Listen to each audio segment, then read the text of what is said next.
இரவும் பகலும் எல்லா நேரங்களிலும் எல்லா இடங்களிலும் எல்லா தொழில்களிலும் உறுதுணையாகவும் பாதுகாப்பாகவும் வழி நடத்துவதாகவும் அமையுமாக.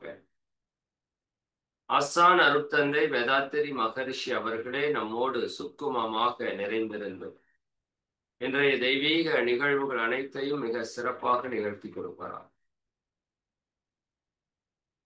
வாழ்க வளம், வாழ்க வளம், வாழ்க வளமுடன். என்பதிலே மிக மகிழ்ச்சி. சிறப்பாக 4வது நாள் நிகழ்விலே நாம் அடியெடுத்து வைத்திருக்கிறோம். சரிங்களா? இதுவே நமக்கு ஒரு மிகப்பெரிய வெற்றி தான். ஏன்னா ஒரு பயிற்சியை தொடங்கிறது அப்படிங்கிறது பெரிய விஷயம். தொடங்கினதுக்கு அப்புறம் 1 நாள் 2 நாள் வர்றது வந்துருவாங்க. பட் அதை தொடர்ந்து நம்ம அந்த விஷயத்தை நல்லா தெரிஞ்சு நம்ம வாழ்க்கையை மேம்படுத்திக்கணும் அப்படின்னு நினைக்கிறப்போ இந்த தொடர்ந்து வர்றது அப்படிங்கிறது ஒரு பெரிய விஷயம். சரிங்களா? அந்த விதத்துல நீங்க தொடர்ந்து வந்துட்டு இருக்கிறதுக்கு ரொம்ப நன்றி. இப்போ கடந்த 3 நாள் நிகழ்வுல நாம சில சிந்தனைகளை சிந்திச்சிருந்தோம் இல்லையா?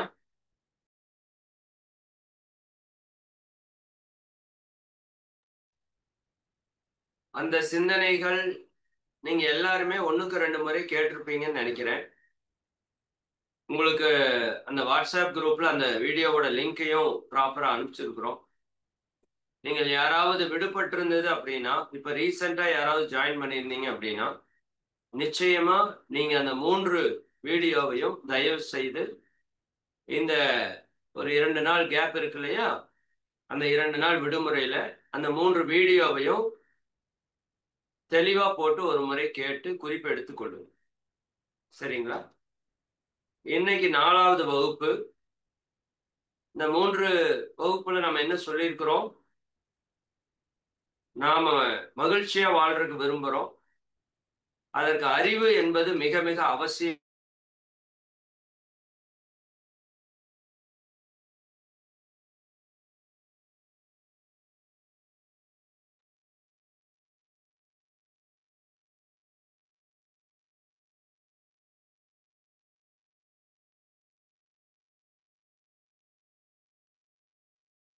வாழ்க வளமுடன் ஐயா.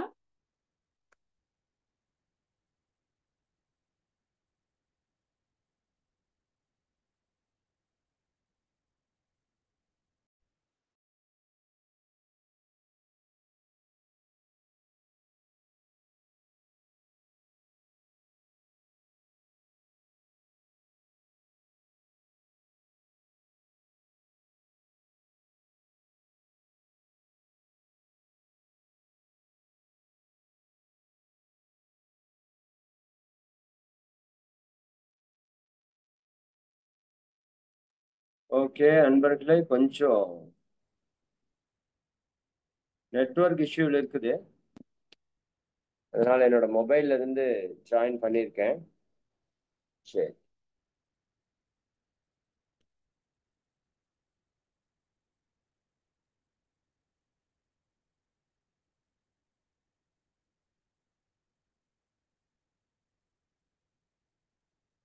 ஓகே, சிறப்பு. சரி, இப்போ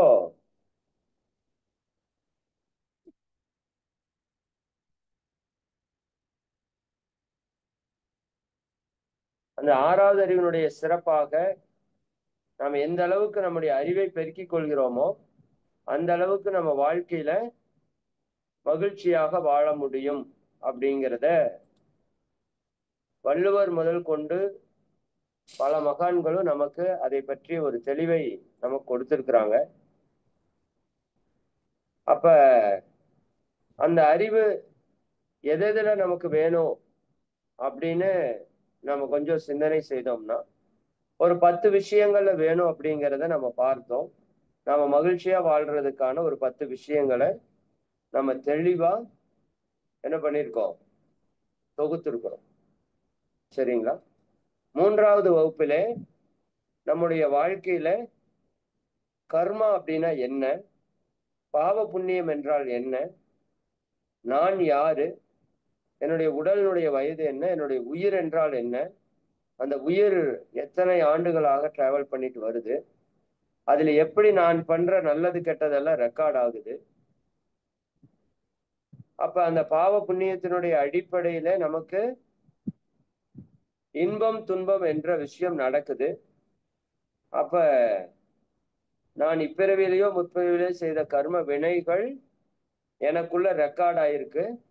அந்த வினைகளுடைய வெளிப்பாடு தான் என்னுடைய வாழ்க்கையில இன்பமாக துன்பமாக வருகிறது அப்படிங்கறத தெளிவா பார்த்தோம் இல்லையா? இது வரைக்கும் நீங்க எல்லாரும் கிளாரிட்டியா இருப்பீங்கன்னு நினைக்கிறேன். அப்போ இப்போ என்னுடைய வாழ்க்கை எதனுடைய அடிப்படையில நடந்துட்டு இருக்கு? என்னுடைய கர்மாவினுடைய அடிப்படையில நடந்து கொண்டிருக்கிறது. என்னோட வாழ்க்கையில வர்ற எல்லா நல்லதுக்கும் நான் தான் பொறுப்பு. என்னோட வாழ்க்கையில வர்ற எல்லா கஷ்டத்துக்கும் நான் தான் பொறுப்பு. நான் நினைத்தா என்னுடைய கஷ்டங்களை எல்லாம் மாற்ற முடியும். வேற யாரையும் மாற்ற வேண்டிய அவசியம் இல்லை. சரிங்களா? என்னுடைய கர்மாவை மாற்றும் போது, என்னை மாற்றிக்கொள்ளும் போது என்னுடைய வாழ்க்கையில் இருக்கிற எல்லாவற்றையும் என்னால மாற்ற முடியும். சரி, இப்போ அதுல புண்ணியத்தினுடைய வெளிப்பாடு சந்தோஷம். நீங்க மற்றவங்களுக்கு தெரிஞ்சோ தெரியாமலோ நல்லது செஞ்சிருக்கீங்க அப்படின்னா, அவர்கள் ஒரு இன்பத்தை அடைஞ்சிருந்தா அந்த புண்ணியம் உங்ககிட்ட ஒரு மகிழ்ச்சியை கொண்டாந்து கொடுத்துட்டு வெளியே போகும். இதான் உங்களுக்கு நல்லது நடக்கிறதுன்னு சொல்லணும். சரிங்களா? அதே நாம் யாருக்கோ தெரிந்தோ தெரியாமலோ ஒரு துன்பம் கொடுத்திருந்தா அந்த பாவம் எனக்குள்ளே இருக்கிறது. அந்த பாவம் என்னை விட்டு எப்படி வெளியே போகும்? எனக்கு ஒரு துன்பத்தை கொடுத்து வெளியே போகும். அதனாலதான் அருணகிரிநாதர் என்ற ஒரு மிகப்பெரிய ஞானி, கேள்விப்பட்டிருக்கீங்களா? முருக பக்தர். அவர் ஒரு பாட்டு பாடுறாரு. பாவி என்னை மறுபடியும் பிறக்க வைக்காதே, பாவி என்னை மறுபடியும் பிறக்க வைக்காதே, மறுபிறப்புன்னு ஒண்ணு வேண்டாங்கிற. ஏன்னா இந்த பிறவி எதுக்காக நம்ம வந்திருக்கிறோம் அப்படின்னா, இந்த பிறவியை கடந்து இறைவனை அடைவதற்காக வந்திருக்கிறோம். பிறவி பெருங்கடல் நீந்துவார் நீந்தார் இறைவனடி சேராதார். பிறவி பிறவி பெற்றேன் பல்பிறவி என்று சொல்றாங்க. எத்தனை பிறவி எடுக்கிறதுப்பா, என்னால முடியல, நான் உன்னை அடையணும், அதுக்காக தான் இந்த பிறவி எடுத்தேன். ஆனா பிறக்கிறது, இந்த கஷ்டப்படுறது, சாகிறது, பிறக்கிறது, கஷ்டப்படுறது, சாகிறது, இப்படியே என்னோட வாழ்க்கை பல ஜென்மங்களா போயிட்டே இருக்க. இறைவா, பாவி என்னை மறுபடியும் பிறக்க வைக்காதே.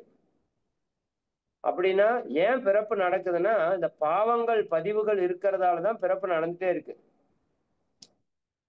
சரிதானே? நம்ம அம்மாவோ தாத்தாவோ பாட்டனோ அப்பாவோ ஒரு கடன் வாங்கி வச்சுட்டாங்கன்னா, அந்த கடன் முடிகிற வரைக்கும் எனக்கு அந்த கடன் தொடர்ந்து இருக்குல்ல, அந்த மாதிரி என்னுடைய கர்மாவில பேலன்ஸ் இருக்கிற வரைக்கும் எனக்கு பிறப்பு இருக்கும். பிறப்பை அறுக்க பிறந்தவர்கள் நாம. பட் அந்த கர்மாவை அழிச்சாதான் பிறப்புல இருந்து விடுபட முடியும், இந்த உலக துன்பங்களிலிருந்து விடுபட முடியும். சரிங்களா? அப்ப எனக்கு உடல்ல நோய் வருதுன்னா அந்த கர்மா இருக்குது, அதனாலதான் உடல்ல நோய் வருது. எல்லாருக்கும் நோய் வர்றது இல்லையே. யோசிச்சு பாருங்க. ஒரு மழையில நனையிறோம், எல்லாருக்கும் சளி பிடிக்குதா? கிடையாதே. ஒரு வெயில்ல சுத்திட்டு வரோம், எல்லாருக்கும் சூடு பிடிக்குதா? இல்லையே. கொரோனா கூட எல்லாருக்குமே வரலையே. சரிங்களா? உங்க கர்மாவில் அதற்கான பதிவு இருந்தா மட்டும்தான் அது உங்களை தாக்கும், துன்பத்தை கொடுக்கும். இல்லைன்னா நீங்க கொரோனாக்குள்ளேயே போய் படுத்து பிறண்டாலும் உங்களை ஒன்றும் பண்ணாது. அது இருந்துச்சு அப்படின்னா, கர்மா இருந்துச்சுன்னா, நீங்க எந்த மூலையில இருந்தாலும் உங்களை அது பிடிச்சு. அப்ப எல்லாவற்றுக்கும் காரணம் என்னுடைய கர்மாங்கிறத நம்ம முதல் புரிஞ்சுக்கணும். சரிங்களா? அப்ப இந்த கர்மாவை நீக்கிறதுக்கு தான் இந்த பிறப்பை எடுத்துட்டு வந்திருக்கிறேன். பாவி என்னை மறுபடியும் பிறக்க வைக்காதே, செய்த பாவம் எல்லாம் முடியும் முன்னே இறக்க வைக்காதே. இதைத்தான் நம்ம முன்னோர்கள் வேண்டுவாங்க. நான் சாகிறதுக்குள்ள என்னோட பாவ புண்ணியங்கள் எல்லாத்தையும் கழிச்சுட்டு இறைவா உங்ககிட்ட சேரணும். செய்த பாவம் எல்லாம் முடியும் முன்னே இறக்க வைக்காதே. சீக்கிரம் செத்து போயிட்டோம்னா அந்த கர்மாவை கழிக்க முடியாது. அப்புறம் அடுத்த பிறவின்னு எடுக்கணும். அதனாலதான் தீர்காயுஷ்மான் பவ வாழ்த்துறாங்களா? பல்லாண்டு வாழ்க, வாழ்க வளமுடன், நீடூழி வாழ்க சொல்றாங்க, சிரஞ்சீவியாக வாழ்க, தீர்க்க சுமங்கலியா வாழ்க. இதெல்லாம் எதுக்காக? எதுக்கு நீண்ட நாள் வாழணும் சொல்லுங்க? சரியா? இன்னும் உலகம் முழுக்க இருக்கிற எல்லா உணவையும் சாப்பிட்டு அதுக்கா? இல்ல. எதுக்கு நீண்ட நாள் வாழணும்னா, எதுக்கு 120 வருஷம் நமக்கு வாழ்க்கை இறைவன் கொடுத்திருக்கான்னா, நாம பல ஜென்மங்களா எடுத்துட்டு வந்த கர்மாவை இந்த ஒரு ஜென்மால கழிக்கணும். அப்ப நமக்கு நீண்ட ஆயுள் இருந்தாதான் நம்மளால கழிக்க முடியும். அதனாலதான் நீண்ட நாள் வாழ்கன்னு சொல்றாங்க. புரியுதுங்க? அதுக்குதான் ஆயுள் ரொம்ப ரொம்ப முக்கியம். அப்ப செய்த பாவம் எல்லாம் முடியும் முன்னே இறக்க வைக்காதே. என்ன கேட்கிறாரு பாருங்க, கோடி வகை நோய் கொடையா. நீங்க யாராவது கடவுள்கிட்ட போய் இப்படி கேட்பீங்களா? ஒரு நோய் கொடுத்ததே ஏன் கொடுத்தேன்னு சண்டை போடுறோம். அருணகிரிநாதர் என்ன கேட்கிறாரு, கோடி வகை நோய் கொடையா, சாகும் வரை அழவிடையா. கோடி வகையான நோய் நீ எனக்கு கொடு, நான் சாகிற வரைக்கும் நீ என்னைய என்ன பண்ணு, அழுகிறதுக்கு வேணாலும் விடு. பட் ஒரே ஒரு கண்டிஷன் மட்டும் உனக்கு, இப்பிறவி முடியும் முன்னே என் கணக்கை முடித்திடையா. நீ கோடி வகையான நோயை கொடு, சாகிற வரைக்கும் என்னை அழுகிறதுக்கு விடு, பட் இப்பிறவி முடியறதுக்கு முன்னாடி என் கணக்கை முடித்திடையா. இந்த பிறவி முடியறதுக்கு முன்னாடி என் கணக்கு முடிச்சிடணும். மறுபடியும் இன்னொரு பிறவி எடுத்து வந்து இதே கஷ்டத்தை படுறதுக்கு நான் தயாரா இல்லைன்னு கேட்கிறேன். சரிங்களா? அப்ப அவர் இறை தத்துவத்தை தெளிவா புரிஞ்சிருக்காரு. சரி, இப்ப நம்ம கிட்ட ஒரு கஷ்டம் வருதுன்னா என்னன்னு நான் சொன்னேன், இனிமேல் தும்மல் வந்துருச்சுன்னா ஐயோ தும்மல் வந்துருச்சு அப்படின்னு சொல்ல மாட்டீங்கன்னு நினைக்கிறேன். தும்மல் வந்துருச்சு, ஏன்னா கழிவு வெளியே போகுது, உங்க உடம்பு ஆரோக்கியமா இருக்குது. அப்ப தும்மல் என்பது நோய் அல்ல, உங்க உடல் செய்கிற ஒரு ட்ரீட்மெண்ட், ஒரு மருத்துவம். தும்மல் நல்லது. சளி பிடிச்சிருச்சு அப்படின்னா பல நாள் உங்க உடம்புல தேக்கி வச்சிருக்கிற கழிவெல்லாம் வெளியே வருதுன்னு அர்த்தம்.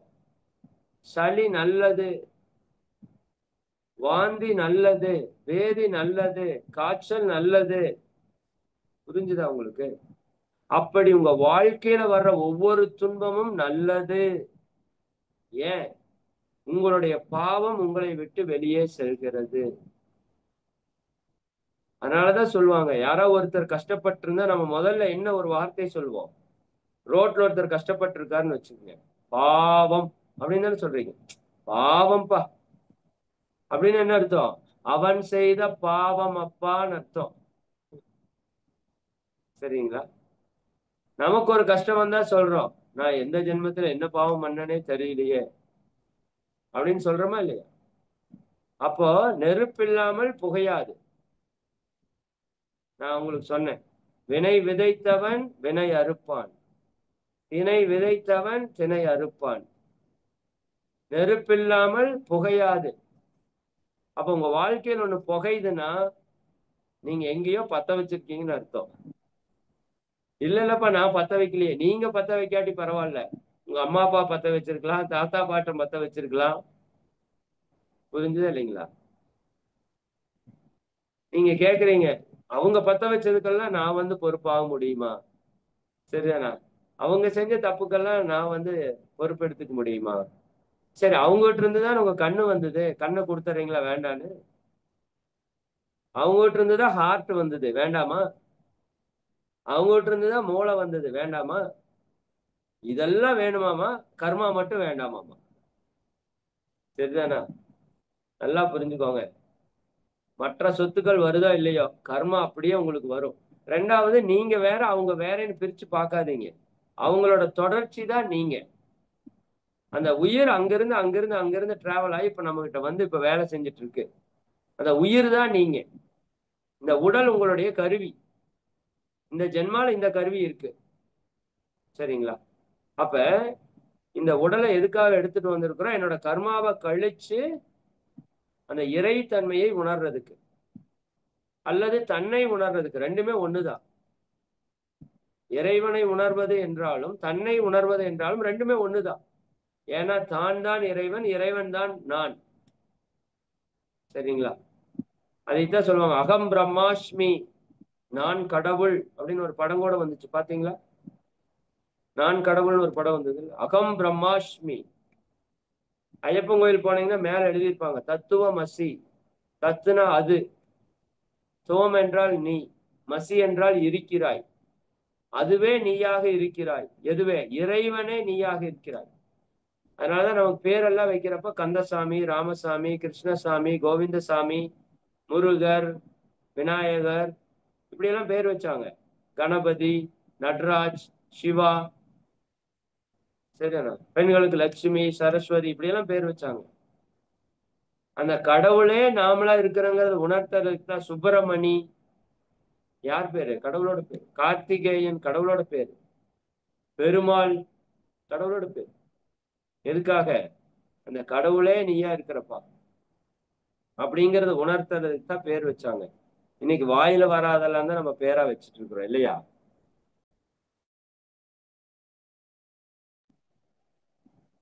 அப்ப எல்லாம் வல்ல இறைவனே அனைத்துமாக இருக்கிறான், நானாகவும் இருக்கிறான், நீங்களாகவும் இருக்கிறான். எதுக்காக வந்திருக்கிறான்னா, தெரிஞ்சோ தெரியாமலையோ நிறைய கர்ம வினை பண்ணிட்டோம். எப்படி கர்ம வினை வந்ததுன்னா, நாம விலங்கினத்தின் வழியா வந்தங்காட்டி அந்த விலங்கு பதிவுகள் எல்லாம் நம்ம கிட்ட இருக்குது. விலங்கினுடைய குணங்கள் எல்லாம் நம்ம நேரடியா மனுஷனா வந்திருந்தா பிரச்சனை இல்லை. விலங்கின் வழியா வந்தங்காட்டி விலங்கு என்ன தப்பு பண்ணும்? பிற உயிரை வதைக்கும். ஒரு சிங்கம், புலி ஒரு மானை போய் என்ன பண்ணும்? தங்கம் வா தங்கம் அப்படியே பேசிட்டு இருக்கோம். ஃபர்ஸ்ட்னா அது போய் அடிக்கும், துன்புறுத்தும், கொலை பண்ணும். அந்த மானோட இறைச்சியை திருடி திங்கும், அதனோட வாழ்க்கை சுதந்திரத்தை பறிச்சிரும். இந்த தப்பை எல்லாம் விலங்கினத்தினுடைய பண்பு. நாம விலங்கினத்தின் வழியா வந்தங்காட்டி நமக்கும் அந்த பண்பு வந்து போச்சு. இப்ப நமக்கு சிந்தனை அறிவுல உயர்ந்துட்டோம். இப்ப கொஞ்சம் சிந்திச்சு நாம யாருக்காவது துன்பம் கொடுக்கணுமா? கொடுத்தா நமக்கு என்ன வரும்? துன்பம் திரும்ப வரும். சரிங்களா?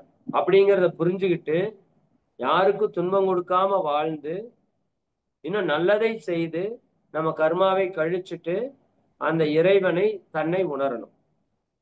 அப்படி உணரும் போது கிடைக்கிற இன்பம் என்ன இன்பம்னு சொன்ன? பேரின்பம்னு சொன்ன. அதனாலதான் மகான்கள் அந்த இன்பத்தை அனுபவிக்கிறதுக்கு வாங்க வாங்கன்னு கூப்பிடுறாங்க. நாம தான் போக மாட்டேங்கிறோம். சரிங்களா? நாம இந்த கண்ணு, காது, மூக்கு, வாயு, தோல் வழியா இன்பத்தை அனுபவிக்கிறதுக்கு வரல. ஆடு மாடு நாயா அதை அனுபவிக்குது. நாம இதையும் கடந்த ஒரு இன்பம் இருக்குது, இறை இன்பம்னு சொல்லுவோம். அதை அனுபவிக்கிறதுக்காக வந்திருக்கிறோம். அதை முதல்ல நம்ம புரிஞ்சுக்கணும். சரிங்களா? அது ஏன் அனுபவிக்க முடியல? ஏன் கடவுளையோ தன்னையோ உணர முடியல? கடவுளோ தானோ எங்க இருக்குது? நமக்குள்ளதான் இருக்குது, நானாகவே இருக்குது. ஏன் என்னை நானே உணர முடியல? எங்கேயோ இருக்கிற ஒன்ன உணர முடியலைன்னா பரவாயில்ல, எனக்குள்ள நானாகவே இருக்கிற ஒன்ன உணர முடியலையே, ஏன்? அப்படி யோசிச்சீங்கன்னா நாம் செய்த கர்ம வினைகள் அதற்கு தடையாக இருக்கிறது. கோவிலிலே உள்ள இறைவனுடைய சிலை இருக்கிறது, முன்னாடி நிறைய ஸ்கிரீன் போட்டிருக்கிறாங்க. நீங்க வெளியில நிக்கிறீங்க, இப்ப பார்த்தா கடவுள் தெரியுமா? சிலை தெரியுமா? தெரியாது. ஸ்கிரீன் எல்லாம் விளக்குனா சிலை தெரியும். அது போல நமக்குள்ள இறைவன் இருக்கிறான். நம்ம கிட்ட நிறைய திரைகள் இருக்கிறது, அந்த திரைகளை எல்லாம் விளக்கினால் உள்ள இறைவனை காணலாம். அதனாலதான் கோவில்கள்ல இறைவனாக சிற்பக்கலையை பயன்படுத்தி இருப்பாங்க. ஒரு கல்லை செதுக்கி சிற்பமாக பயன்படுத்தி இருப்பாங்க. ஆயக்கலைகள் மொத்தம் 64.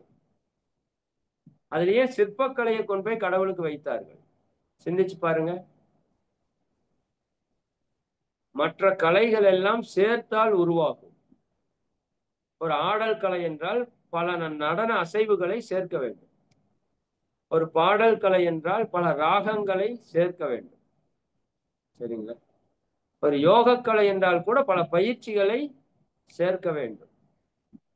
பட் உலகத்தில் ஒரே ஒரு கலை மட்டும் கழித்தால் உருவாகும். ஓவியக்கலை என்றால் கூட பல வர்ணங்களை சேர்க்க வேண்டும்.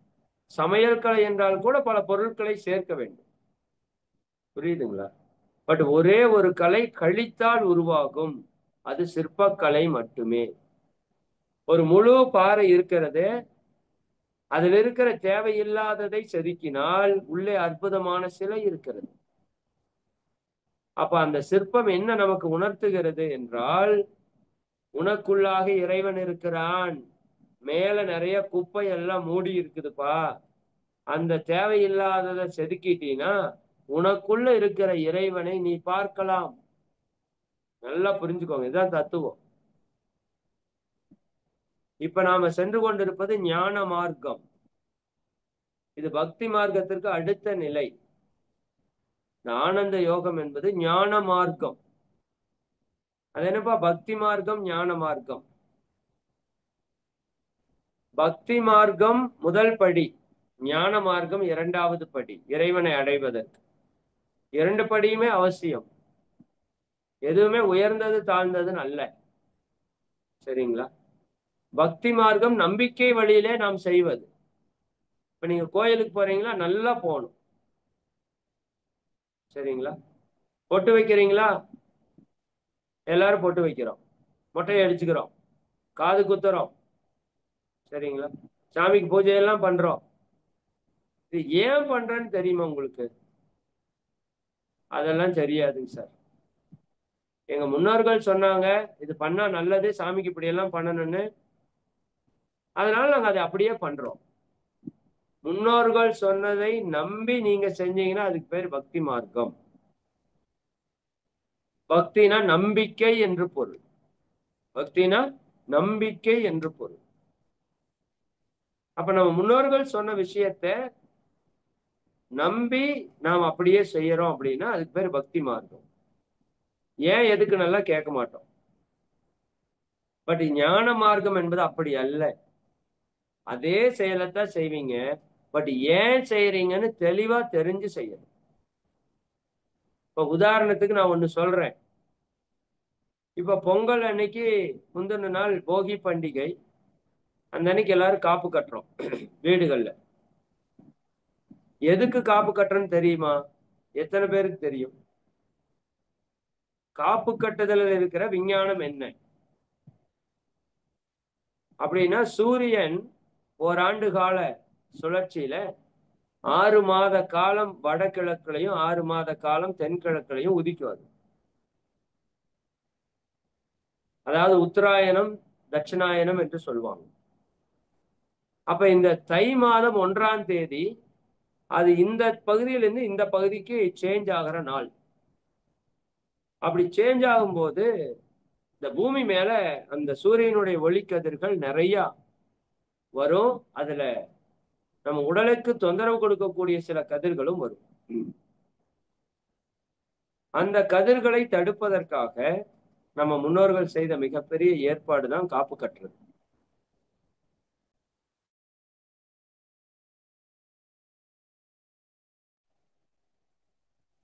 அப்ப அங்கிருந்து வரக்கூடிய கதிர்களை நம்ம கிட்ட வாங்கக்கூடிய சக்தி இருக்கிற பொருட்கள் பூளப்பூவு, ஆவாரம்பூவு, வேப்பந்தலை, இந்த மூன்றுமே அந்த கெட்ட கதிர்களை வாங்கி நம்மளை காப்பாற்றக்கூடிய சக்தி கொண்டது. அப்ப அதைய முந்தின நாள் மாலையிலேயே எல்லா பக்கம் எங்கெங்கெல்லாம் சூரிய ஒளி படுதோ, சரிங்களா, அந்த முகுட்டு ஓரங்களிலே, சரிங்களா, இன்னும் துணி துவைக்கிற இடத்துல, வெளியில ஆட்டாங்கல் அம்மிக்கல் இருக்கிற இடத்துல, இன்னும் வண்டி வாகனங்களிலே, சரிங்களா, வீட்டினுடைய முன்பகுதியில எல்லாம் கட்டினா நம்ம அப்படி கட்டும்போது அந்த இடத்துக்கு யார் வந்தாலும், பெண்களோ குழந்தைகளோ யார் வந்தாலும் அவங்களுக்கு அந்த கதிர் தாக்காம இருக்கும் அப்படிங்கிறத கண்டுபிடிச்சாங்க. ஆனா இன்னைக்கு நம்ம என்ன பண்றோம்? அதே பூளப்பூ ஆவாரம்பூ கொண்டு போய் மிக்சியில சொருகுறீங்க, கிரைண்டர்ல சொருகுறீங்க, வாஷிங் மிஷினுக்குள்ள சொருகுறீங்க, எல்லாமே வீட்டுக்குள்ள இருக்குது. அடுப்புக்குள்ள கொண்டு போய் சொருகுறீங்க.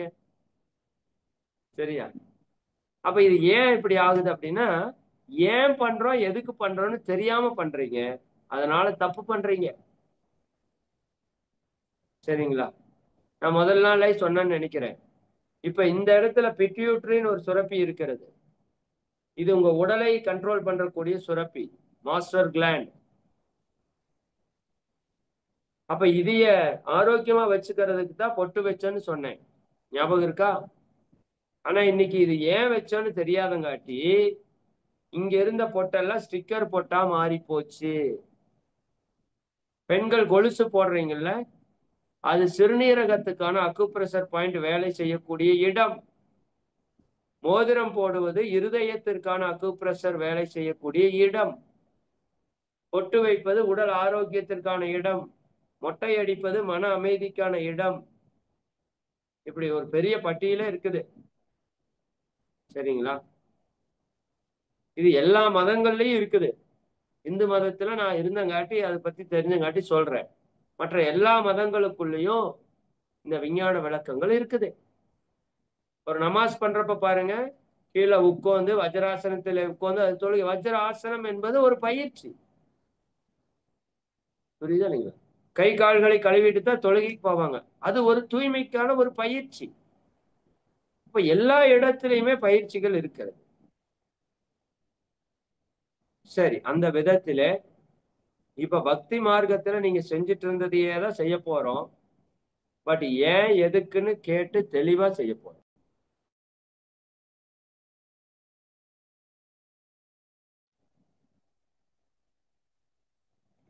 ஒரே நிமிடம். நண்பர்கள் வர்றப்போ ஒரு வாட்டர் பாட்டில் எடுத்துட்டு வந்துக்கோங்க. தண்ணி வேணுங்கிறப்ப குடிச்சுக்கோங்க. சரிங்களா? யூரின் மோஷன் ஏதாவது அர்ஜென்ட்டா வந்தா நீங்க எந்திரிச்சு போய்க்கலாம். அதைய தடுத்து வைக்க கூடாது உடம்புல. அதை பத்தி எல்லாம் பின்னாடி தெளிவா பேசுவோம்.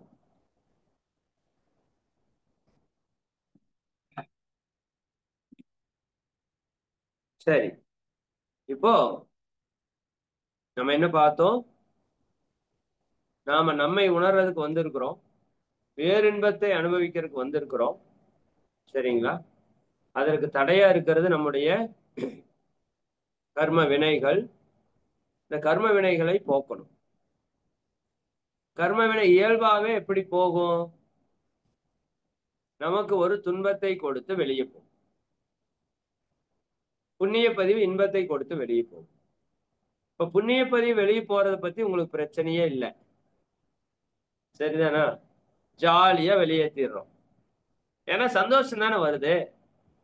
ஒரு கல்யாணம் நடக்கும், ஒரு குழந்தை பிறக்கும், நீங்க கார் வாங்குவீங்க, உங்க பையனுக்கு நல்ல வேலை கிடைக்கும். சரியா? நீங்க நல்லதா ஒரு வீடு கட்டுவீங்க. சரி, எப்படி நிறைய நல்லதா நடக்கும் புண்ணிய பதிவு வெளியே போகும்போது. அதனாலதான் நிறைய புண்ணிய பதிவுகளை சேர்த்து வச்சுட்டு போங்கன்னு சொல்லுவாங்க பெரியவர்கள். பொருளை மட்டும் சேர்த்து வச்சு பிரயோஜனம் இல்லை. புண்ணிய பதிவை சேர்த்து வைத்திருக்க வேண்டும். புண்ணிய பதிவை நீங்க சேர்த்து வைக்கலைன்னா எவ்வளோ பொருளை சேர்த்து வச்சுட்டு போனாலும் அது உங்க குழந்தைக நிம்மதியா வாழ்றதுக்கு பயன்படாது. மாறாக அந்த சொத்தே உங்க குழந்தைகளுக்கு சுமையாக மாறிவிடும். 2 பேர் அந்த சொத்தை வச்சுட்டு சண்டை போட்டுட்டு பிரிஞ்சு நிற்பாங்க. பார்த்துக்கோங்க. அண்ணன் தங்கை என்று ஒரே வயிற்றில் பிறந்தவங்க, அண்ணன் தம்பி என்று ஒரே வயிற்றில் பிறந்தவங்க, சரியானுங்களா? சல்லி காசுக்கு பெறாத அந்த சொத்துக்காக ஒருத்தரை ஒருத்தர் அடித்து கொண்டு பிரிந்து பல ஆண்டுகள் முகத்திலேயே முழிக்காம இருக்கிறதெல்லாம் பார்க்கிறோம். அப்ப அந்த சொத்துல என்ன இருக்குது? பாவப்பதிவானது அந்த சொத்திலே இருக்கிறது. அதனாலதான் அந்த சொத்து உங்களுக்கு துன்பத்தை கொடுக்குது. இதே புண்ணிய பதிவு இருந்தா அதே சொத்து உங்களுக்கு இன்பத்தை கொடுக்கும். அப்ப சொத்தை பத்தி பிரச்சனை இல்லை, உங்ககிட்ட கர்மா இருக்குதாங்கிறது தான் இப்ப முக்கியம். சரி, புண்ணிய பதிவு வெளியே போறதை பத்தி உங்களுக்கு கவலை இல்லை. இப்ப பாவப்பதிவு எப்படி வெளியே போகுது? துன்பத்தை கொடுத்து. அதனாலதான் இயேசு மகான் சொல்றாரு, ஒரு கன்னத்தில் அறைந்தால் மறு கன்னத்தை காட்டு என்று சொல்கிறார். நீங்க படிச்சிருக்கீங்கல்ல, ஒரு கன்னத்தில் அறைந்தால் மறு கன்னத்தை காட்டு. அப்படின்னு என்ன அர்த்தம்? ஒரு கன்னத்துல அரைஞ்சிட்டான், ஒரு பாவம் போச்சு, டக்குன்னு இன்னொரு கன்னத்தையும் காமிச்சிரு, இன்னொரு அறை விழுந்துரும், 2 கர்மாவா போயிரும். இல்ல நீ காமிக்காம விட்டீங்கன்னா ஒரு அறையோட நிறுத்திட்டானா ஒரு பாவம் தான் போகும். பாவத்தை போக்குறது ரொம்ப முக்கியம். சரிங்களா? அப்ப நம்மளோட வாழ்க்கையில நடக்கிற துன்பம் எல்லாமே நல்லதுக்கு தான் அப்படின்னு புரிஞ்சுக்கோங்க. அதனால துன்பம் வர வேண்டாம்னு சொல்லாதீங்க, நினைக்காதீங்க. சரிங்களா? அதாவது ஒரு குழந்தைக்கு காய்ச்சல் அடிக்குது. அம்மா ஒரு கசப்பான கஷாயத்தை குடுக்குறாங்க. அது குடிச்சா கசப்பா தான் இருக்குன்னு தெரியும். பட் அது குடிச்சாதான் அந்த நோய் குணமாகும். அப்பதான் அந்த பையன் நல்லா வாழ முடியும். கஷாய கசக்குன்னு அம்மாவுக்கும் தெரியும். இருந்தாலும் அம்மா குடுக்குறாங்க. யாரெல்லாம் அந்த கஷாயத்தை வாங்கி கடகடன்னு குடிச்சுக்கிட்டு அம்மா ரொம்ப நன்றின்னு சொல்றாங்களோ, அந்த அம்மாவுக்கு எவ்வளவு சந்தோஷமா இருக்கும். இன்னும் உனக்கு என்ன வேணுமோ அது எல்லாமே செய்வாங்க அவங்க. ஆனா நீங்க கஷாயத்தை தட்டி விட்டுட்டு அம்மா கூட சண்டை போட்டீங்கன்னா, சரி எப்படியோ போ, உனக்கு எத்தனை நல்லது சொன்னாலும் கேட்காதுன்ட்டு அம்மா போயிடுவாங்க. இப்ப அம்மா தான் இறைவன், நீங்க தான் குழந்தை, நான் தான் குழந்தை. என்னுடைய கர்மாவை போக்குறதுக்கு ஒரு துன்பத்தை இறைவன் கொடுக்குறான். அப்ப யாரெல்லாம் அந்த கஷாயம் குடிக்கிறது மாதிரி அந்த துன்பத்தை ஏற்றுக்கொண்டு, சரி இறைவா என்னோட கர்மாவை கழிக்கிற கொடுக்குற, நீயே இருந்து என்னை சரி பண்ணி கொடுன்னு அதை அனுபவிக்கிறீங்களோ, அவங்களுக்கு இறைவன் இன்னும் என்னவெல்லாம் செய்ய முடியுமோ செய்வான், உதவி செய்வான். யாரெல்லாம் வரக்கூடிய துன்பத்தை, ஐயையோ இந்த துன்பம் எனக்கு வேண்டாம், இதெல்லாம் கொடுக்குறே கடவுளே, நீ உனக்கே நியாயமா இருக்கா அப்படின்னா, உங்க அம்மாவை எதிர்த்து பேசி தட்டி விட்டுட்டு போற மாதிரி, அப்புறம் இறைவன் உங்களுக்கு பெரிய சப்போர்ட் பண்ண முடியாது. ஏனால் துன்பம் வர்றது உங்களால தான் புரிஞ்சுக்கணும். நாம் செய்த வினையால் தான் துன்பம் வந்திருக்கிறது. சரிதானுங்களா? தீதும் நன்றும் பிறர் தர வாரா அப்படின்னு என்ன அர்த்தம்? நான் கொடுத்ததுதான் இன்னைக்கு துன்பமாக வந்து.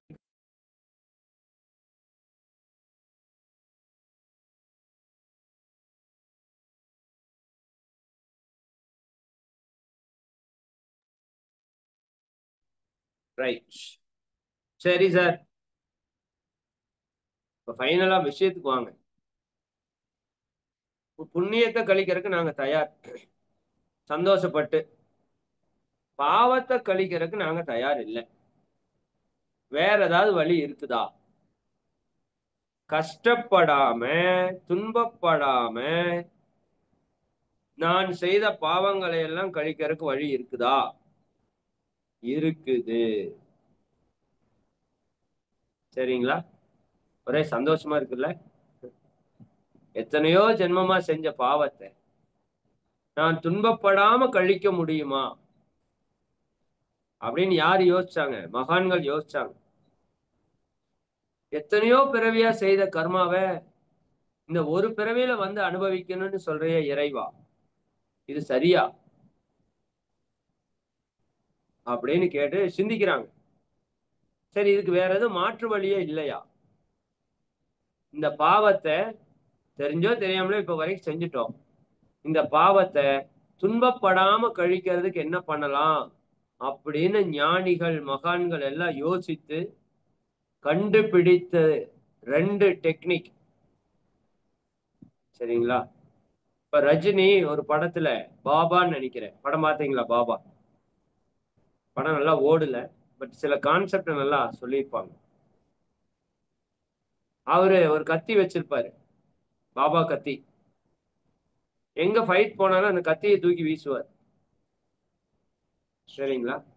அந்த கத்தி போய் செவுத்துல குத்திட்டு நிக்கும்.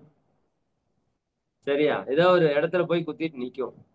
அப்ப ஒரு டயலாக் சொல்லுவார், ஞாபகம் இருக்கா உங்களுக்கு? கத்திய நீங்களா எடுத்தா சண்டை, நானா எடுத்தா சமாதானம். புரிஞ்சுதா? கத்தி வீசிட்டாரு, கத்தி அங்க போய் குத்திட்டு நிக்குது. அப்ப சொல்றாரு, கத்திய நீங்களா எடுத்தா சண்டை, ஆப்போசிட் பார்ட்டி அங்க இருப்பாங்க.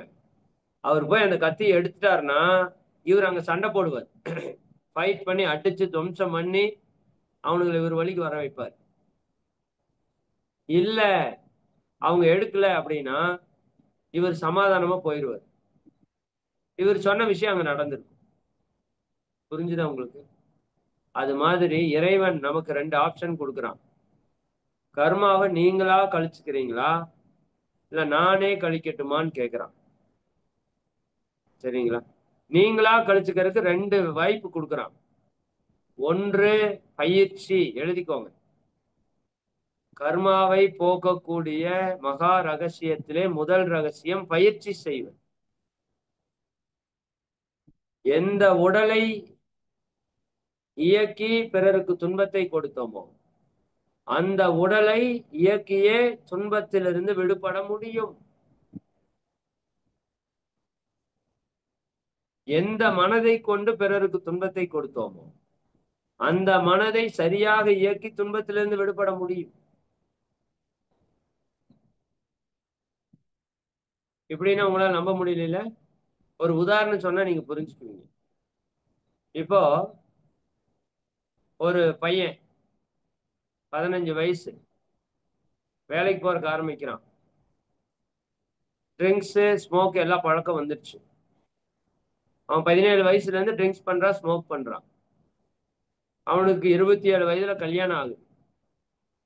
30 வயதுல ஒரு குழந்தை பிறக்குது. 13 வருஷமா அவன் ட்ரிங்க்ஸ் பண்ணியிருக்கான். அவன் கல்லீரல் எல்லாம் கெட்டு கிடக்குது. 13 வருஷமா ஸ்மோக் பண்ணியிருக்கிறான், புகைப்பிடிச்சிருக்கிறான். அவன் நுரையீரல் எல்லாம் கெட்டு கிடக்குது. இந்த உடல்ல இருந்து ஒரு உயிரணு, வித்து அணு ஒரு பெண்ணினுடைய கருமுட்டையோட இணைஞ்சு ஒரு கருவா உருவாகுது. இப்ப பிறக்கக்கூடிய குழந்தைக்கு கல்லீரலும் நுரையீரலும் கெட்டிருக்குமா, கெட்டிருக்காதா? கண்டிப்பா கெட்டிருக்கும். அப்ப அந்த குழந்தை பிறக்கும் போதே ஒரு ஆஸ்துமா நோயால் பாதிக்கப்பட்டு பிறக்குதுன்னு வச்சுக்கோங்க. ஏன்னா 13 வருஷமா நிறைய புகைப்பிடித்து உள்ள எல்லாம் கெட்டு சின்ன பின்னமாய் கிடக்கு. அதுல இருந்து ஒரு குழந்தை பிறந்து வருது. அந்த குழந்தைக்கு பிறக்கிறப்பவே நுரையீரல பாதிப்பா இருக்கு. ஒண்ணு இல்லைங்க, எய்ட்ஸ் இருக்கிற தம்பதிக்கு குழந்தை பிறந்தா எய்ட்ஸ் வரும். குழந்தை எந்த தப்பும் பண்ண வேண்டியது இல்லை, அந்த அம்மா அப்பாவுக்கு இருந்தாலே வந்துடும். இது உங்களுக்கு எல்லாருக்கும் தெரியும். இப்ப அந்த குழந்தை ஆஸ்துமா நோயால பாதிக்கப்பட்டு கஷ்டப்படுது. இப்ப எங்கிட்ட கேட்கிற கேள்வி என்னன்னா, அந்த குழந்தை சாகிற வரைக்கும் ஆஸ்துமா நோயால பாதிக்கப்பட்டுதான் சாகணுமா? கிடையாது. ஆஸ்துமா என்பது அவர்கள் முன்னோருடைய பதிவால அவர் பெற்ற பாவம்.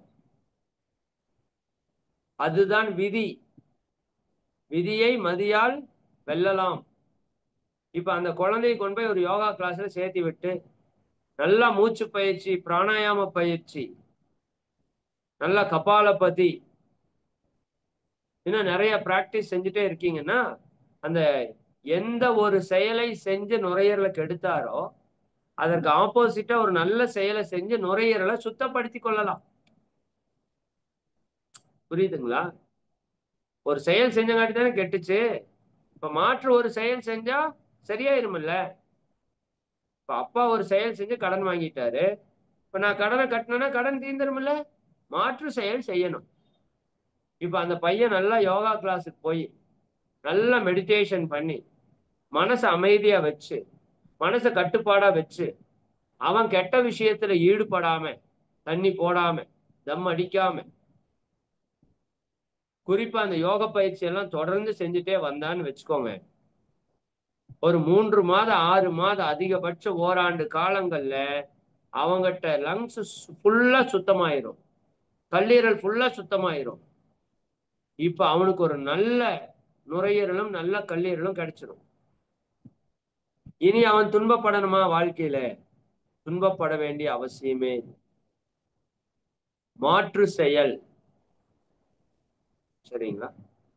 இப்ப அவனுக்கு பிறக்கிற குழந்தை எப்படி இருக்கும்? ஆரோக்கியமானதாக இருக்கும். இதைத்தான் நம்ம பண்ணணும்.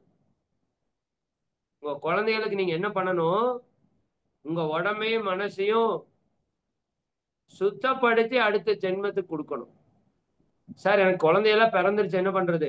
இப்ப உங்க உடம்பு சுத்தமானாலும் உங்க குழந்தையோட உடம்புல அந்த கர்மா மாறும். நல்லா புரிஞ்சுக்கோங்க. சார் எனக்கு குழந்தையெல்லாம் பிறந்து 20 வருஷம் 30 வருஷம் ஆயிடுச்சு, அது குழந்தை பிறக்கிறதுக்கு முன்னாடி பண்ணியிருந்தா தானே. அப்படி அல்ல, அப்படி அல்ல. இப்ப நீங்க 1 லட்ச ரூபாய் கடன் வாங்கிட்டீங்க. இப்ப உங்க பையன் இருக்கிறான். இந்த கடனுக்கு நீங்களும் பொறுப்பு, உங்க பையனும் பொறுப்பு. சரிங்களா? நீங்க கொடுக்கலைன்னா உங்க பையன்கிட்ட போய் கேட்பாங்க. சரியா? ஆனா இப்ப நீங்க சம்பாதிச்சு 1 லட்ச ரூபாய் கடனை கட்டிட்டீங்கன்னா உங்க பையனுக்கும் கடன் இருக்காது. நல்லா புரிஞ்சுக்கோங்க. அது மாதிரிதான் கர்மா. அவன் பிறந்ததுக்கு அப்புறம் கூட இப்ப நீங்க நல்லா யோக பயிற்சி, தியான பயிற்சியை முறையா சரியா செஞ்சு உங்க உடலையும் மனசையும் இருக்கிற கர்மாவெல்லாம் கழிச்சிட்டீங்கன்னா உங்க பையன், பேரன், பேத்தி, கொள்ளு பேரன், கொள்ளு பேத்தி 7 ஜென்மத்துக்கும் நீங்க நல்லது செய்ய முடியும். புரியுதுங்களா? அப்ப எந்த உடலின் மூலமாக, மனதின் மூலமாக, உயிரின் மூலமாக இந்த பாவத்தை செய்தோமோ அந்த உடலுக்கு, உயிருக்கு, மனதிற்கு சரியான பயிற்சியை செய்தால் அதில் இருக்கிற பாவத்தை எல்லாம் போக்கி ஆரோக்கியத்தை, அமைதியை பெற முடியும். ஒத்துக்கிறீங்களா? முடியுமா முடியாதா? கண்டிப்பா முடியும். கண்டிப்பா முடியும். அதுவும் வேதாத்திரி மகரிஷி அவர்கள் என்ன சொல்றாருன்னா, நீங்க எத்தனை ஜென்மத்தினுடைய பதிவு எடுத்துட்டு வந்தாலும் சரி, இந்த பயிற்சியை சரியாக முறையாக செய்துட்டு வந்தீங்கன்னா உங்க உடலிலே எந்த நோய் இருந்தாலும் அது குணமாகும். இனி உங்க கர்மால என்ன பதிவு இருந்தாலும் அந்த நோய் உங்களுக்கு வராது. நல்லா எழுதி வச்சுக்கங்க. இதைய சும்மா சொல்லல. ஆயிரக்கணக்கான, லட்சக்கணக்கான பேருக்கு இந்த பயிற்சியை கொடுத்து அவங்க வாழ்க்கையில மாற்றத்தை பார்த்து உங்களுக்கு சொல்றேன். இது நிரூபிக்கப்பட்ட உண்மை. சரிங்களா? அப்போ மகரிஷி அவங்க இந்த யோக பயிற்சிகளை எதற்காக கண்டுபிடிச்சாங்க அப்படின்னா, முற்காலத்துல ஆசனங்கள் எல்லாம் இருக்குது, தியான முறைகள் எல்லாம் இருக்குது. சரியா? அப்புறம் ஏன் மகரிஷி இதைய மறுபடியும் எளிமைப்படுத்துறாங்கன்னா, அது யாருமே செய்ய முடியாத மாதிரி இருக்கு. இப்ப ஆசனங்கள் நீங்க எல்லாரும் செஞ்சிருவீங்களா? குண்டலினி யோக தீட்சை காட்டுக்கு போய் 12 வருஷம் ஆகணும், பண்ணிருவீங்களா? பண்ண முடியாது. அப்ப இதெல்லாம் பாக்குறாரு. பார்த்துட்டு இவ்வளவு ஒரு உயர்ந்த கலை இருக்குது, பட் மக்கள் யாரும் செய்யறது இல்லை. செய்யாம துன்பப்பட்டு துன்பப்பட்டு துன்பப்பட்டு துன்பப்பட்டு வாழ்ந்துட்டு இருக்காங்க. அப்ப அவர்களுடைய துன்பத்தை போக்குறதுக்கு என்ன பண்ணணும்? உடல்ல இருக்கிற எல்லா நோய்களையும் போக்குவதற்கு ஒரு உடற்பயிற்சி சொல்லி கொடுக்குறாங்க. சரிங்களா? இந்த பயிற்சியை சரியா முறையா செஞ்சுட்டே வந்தா உங்க உடல்ல இருக்கிற எல்லா நோய்களும் குணமாகும். அது இந்த நோய் அந்த நோய் நல்லா இல்லை, எல்லா நோயும் குணமாகும். அவ்வளவுதான், டவுட்டே வேண்டாம். சரிங்களா? ஏன்னா இது உடல்ல வேலை செய்யறது இல்ல, இந்த உடலுக்குள்ள இருக்கிற உயிர்ல இருக்கிற கர்மால வேலை செய்யக்கூடிய பயிற்சி. புரியுதா உங்களுக்கு?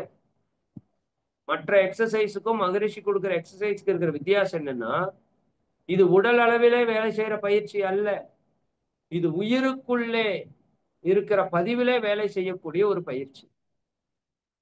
இந்த ஆங்கில மருத்துவம் உடல் அளவுல வேலை செய்யும், சித்த மருத்துவம் இருக்குல்ல உடல் அளவுல செய்யாது, உயிர் அளவுல வேலை செய்யும். ஹோமியோபதி உங்க மனதளவுக்கு நுட்பமா வேலை செய்யும். சரிங்களா? அப்ப நாம செய்யக்கூடிய பயிற்சி உங்க உயிரில் இருக்கிற பாவங்களை போக்கக்கூடிய ஒரு பயிற்சி. அப்ப உடல்ல இருக்கிற பாவப்பதிவை போக்குவதற்கு உடற்பயிற்சி, மனதில் இருக்கிற பாவப்பதிவுகளை போக்குவதற்கு தியான பயிற்சி, உயிரில் இருக்கிற பாவப்பதிவை போக்குவதற்கு காயகல்ப பயிற்சி. சரிங்களா? இன்னும் நம்முடைய கேரக்டர் இருக்குல்ல, உயிருக்குள்ள மனதில் உள்ள குணங்கள் இருக்குல்ல, கெட்ட குணங்கள், அதை மாற்றி அமைப்பதற்கு தற்சோதனை பயிற்சி. இன்னும் நம்ம கிட்ட ஒரு எனர்ஜி இருக்குது, அதை பத்தி எல்லாம் பின்னாடி சொல்லுவோம். சரிங்களா? அந்த எனர்ஜி இருக்குதான்னு செக் பண்ணலாமா? நமக்குள்ள ஒரு எனர்ஜி இருக்குது. சரிங்களா? நேரா உட்காருங்க. உட்காந்தீங்களா? சரி, கையை நல்லா தேய்ங்க. நல்லா தேய்க்கணும். தேய்ச்சிட்டீங்களா? ஓகே. கட்டவரல் எடுத்து இங்க ஒரு ப்ரெஷர் கொடுங்க. இந்த பக்கம் கட்டவரல் ஒரு ப்ரெஷர் கொடுங்க. ஓகே, கையை இப்படி வச்சுக்கோங்க. அரை அடி கேப்ல வச்சுக்கணும். சரிங்களா? இப்ப 2 கைக்கு நடுவுலயே கண்ணுல பாருங்க. கவனம் 2 கைக்கு நடுவுலயே இருக்கட்டும். மனசு அங்கேயே கவனிக்கணும்.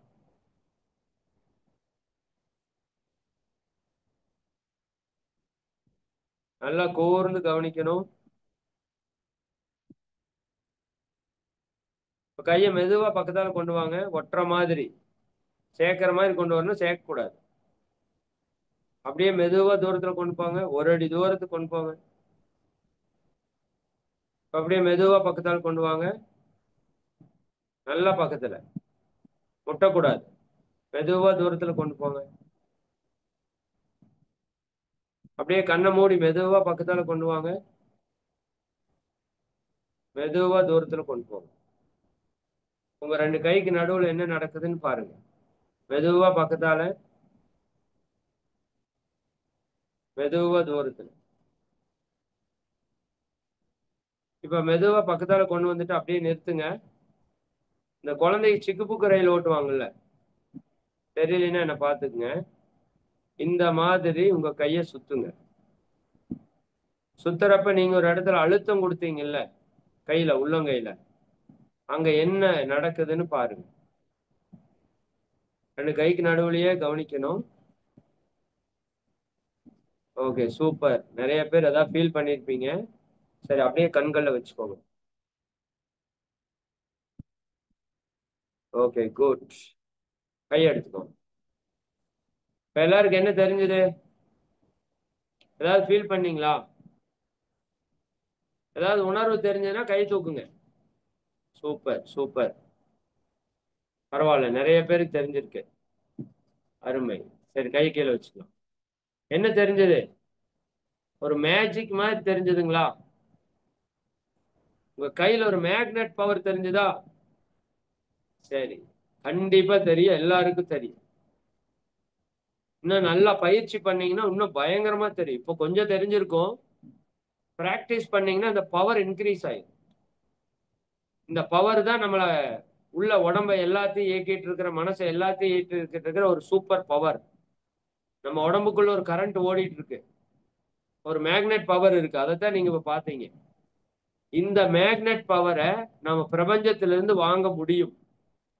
அபரிமிதமா வாங்க முடியும், சார்ஜ் போடுற மாதிரி. அதற்கு ஒரு பயிற்சி இருக்கு, ஜீவகாந்த பெருக்க பயிற்சி.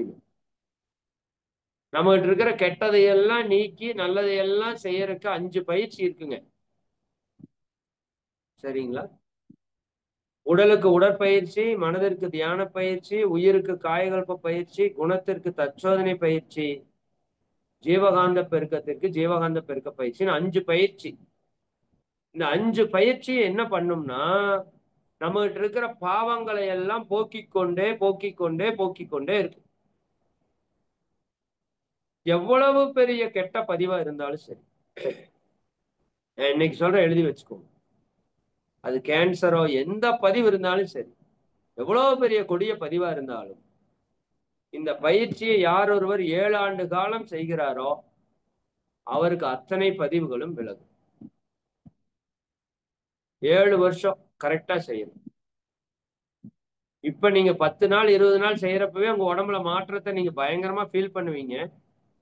பட் மொத்தமா அழிக்கணும் அப்படின்னா, மொத்த கர்மாவை அழிக்கணும்னா ஒரு 7 வருஷம் தொடர்ந்து செய்யணும். உங்க உடம்புல எப்பேற்பட்ட நோய் இருந்தாலும் குணமாயிடும். இது நான் சொல்லல, சென்னையில டாக்டர் சொக்கலிங்கம் ஐயான்னு சொல்லிட்டு ஹார்ட் ஸ்பெஷலிஸ்ட் இருக்காரு. அவர்கிட்ட ஒருத்தர் போன் பண்ணி கேட்கிறார், என்னுடைய இருதயத்திலே 90% அடைப்பு இருக்கிறதுன்னு சொல்றாங்க ஐயா, இந்த பயிற்சியை செய்தால் சரியாகுமா? நிச்சயமாக சரியாகும்.